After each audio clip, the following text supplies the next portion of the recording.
Adani power में काफ़ी बड़ी खबरें हैं तो उनको डिस्कस करेंगे क्या है क्या नहीं। और अडानी ग्रुप में दो और पॉजिटिव खबरें भी हैं तो उनको भी डिस्कस करेंगे। और उससे पहले चैनल पर नए हैं तो चैनल को सब्सक्राइब कर लेना और वीडियो लास्ट तक देखो, सारे कन्फ्यूजन दूर हो जाएंगे। और आज जैसे कि दिवाली है तो सबसे पहले दिवाली की भी सभी को हार्दिक शुभकामनाएं।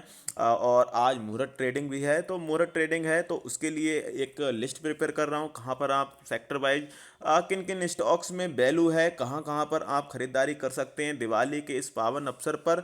आप मुहूर्त ट्रेडिंग में कर सकते हैं उनमें। और कोशिश करूँगा कि लाइव आ जाऊँ 1 घंटे पहले, आधे घंटे पहले जब मुहूर्त ट्रेडिंग चालू होगी, शायद 6:15 से 6:15 से उसको भी पूरा डिस्कस कर लेंगे। 6:15 से 7:15 तक है।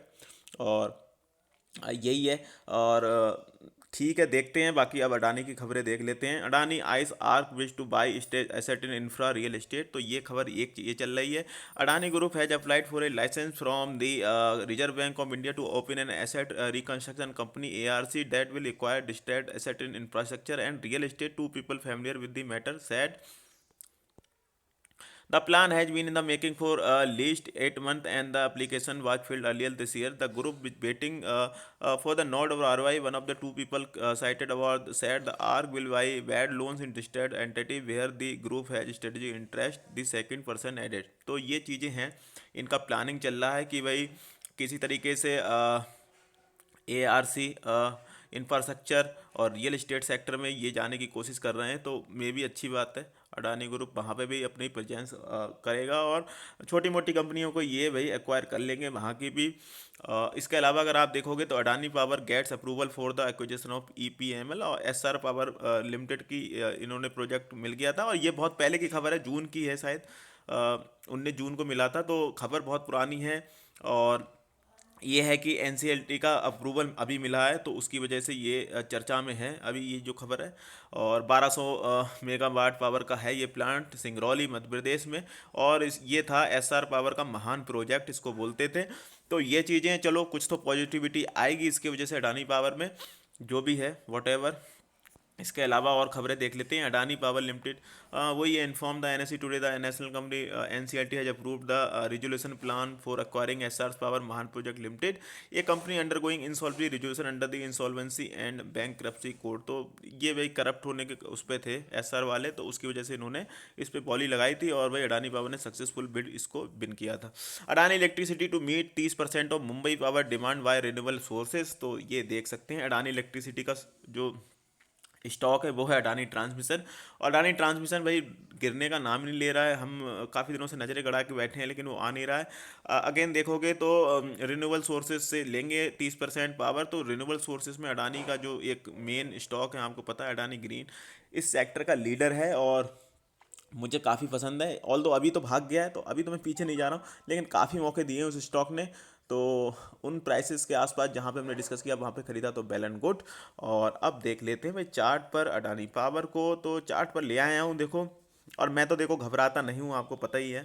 आपके साथ लगभग अडानी की डिस्कस करता रहता हूँ मैं। और अडानी की कोई सा भी स्टॉक हो, मुझे उसके सारे सपोर्ट, सारे रजिस्टेंस, सारे बिना देखे मैं बता सकता हूँ उनको। और इसको हमने डिस्कस किया था। ऑल दो रिजल्ट इसके बहुत ख़राब थे। अडानी ग्रुप की जितनी भी कंपनी के रिजल्ट थे तो सबसे ख़राब रिजल्ट अडानी पावर के थे। लेकिन ऑलरेडी फैक्टर इन थे, ऑलरेडी स्टॉक गिर गया था इतना, तो मैंने कहा था भाई वहाँ से गिरावट अब आना मुश्किल है। आएगी भी तो थोड़ी मोटी आएगी, ऐसा नहीं कि कई लोग पैनिक हो रहे थे अब पता नहीं क्या हो जाएगा, कहीं ये भाई बर्बाद ना कर दे, लुट ना जाए। तो ऐसा कुछ भी नहीं होने वाला, मैंने आपको बताया था यहाँ कंसोलेशन कर सकता है। और इस तरीके की अगर कोई पॉजिटिव खबरें आएंगी, जिस तरीके की खबर अभी आई है रिसेंटली, तो हो सकता है स्टॉक में अब धीरे धीरे तेजी आ जाए, मार्केट भी तेज रहेगी आने वाले टाइम में। तो क्योंकि मार्केट में जो करेक्शन आना था वो हेल्दी वो आ गया है, अब मुझे लगता है मार्केट भी थोड़ी तेज रहेगी। 18,000 क्रॉस करते ही मार्केट भी तेज हो जाएगी। और फिर हो सकता है इसमें भी तेजी आ जाए, अगेन 140 के आसपास जा सकता है। उसके बाद उसको ब्रेक करने के बाद नए लेवल खुल सकते हैं इसमें। तो वेट एंड वॉच है। और बाकी घबराने की जरूरत नहीं है। ऐसे लॉस बुक मत कर लेना। लॉस अगर जैसे मैं ऊपर के प्राइसेस में खरीदा हो तो लॉस बुक करने की जरूरत नहीं, हमेशा से प्रॉफिट्स में ही निकलना है। और देख लो प्रॉफिट में मौका दे देता है, ऐसा नहीं। यहाँ पर भी मौका दिया था निकलने का, यहाँ पर मौका कम दिया था लेकिन यहाँ पर मौका निकलने का दिया था, तो वहाँ पर प्रॉफिट बुक कर लिया था तो कोई बात नहीं। नहीं तो दोबारा फिर मौका देगा प्रॉफिट में निकलने का, तो वहाँ पे आप एग्जिट कर सकते हैं। और लॉन्ग टर्म के लिए लिया है तो फिर ये ज़्यादा सोचने की ज़रूरत नहीं है। मे बी मतलब अच्छा करेगा या बुरा करेगा। बस आपने लॉन्ग टर्म के लिए लिया है तो फिर ये सोच के अडानी के भरोसे पे छोड़ दीजिए कि भाई अडानी ग्रुप अच्छा करेगा तो ऑटोमेटिक अडानी पावर भी अच्छा ही करेगा। तो ये जो मेरे व्यू थे मैंने बता दिए अडानी पावर पे, और आरएसआई भी देख लेते हैं एक बार।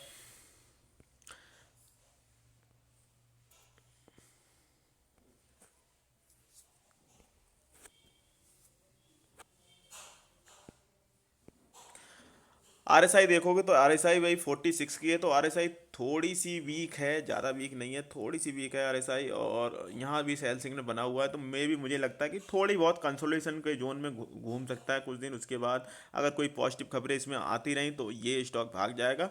और यही मेरे व्यू हैं, बाकी आपकी मर्जी है, आपका पैसा है। फाइनेंशियल एडवाइजर पूछ सकते हो, अपना एक व्यू बना सकते हो, सुननी सबकी करनी अपनी। चैनल पर नया है तो चैनल को सब्सक्राइब कर लेना, वीडियो को दोस्तों के साथ शेयर कर देना। जय हिंद दोस्तों।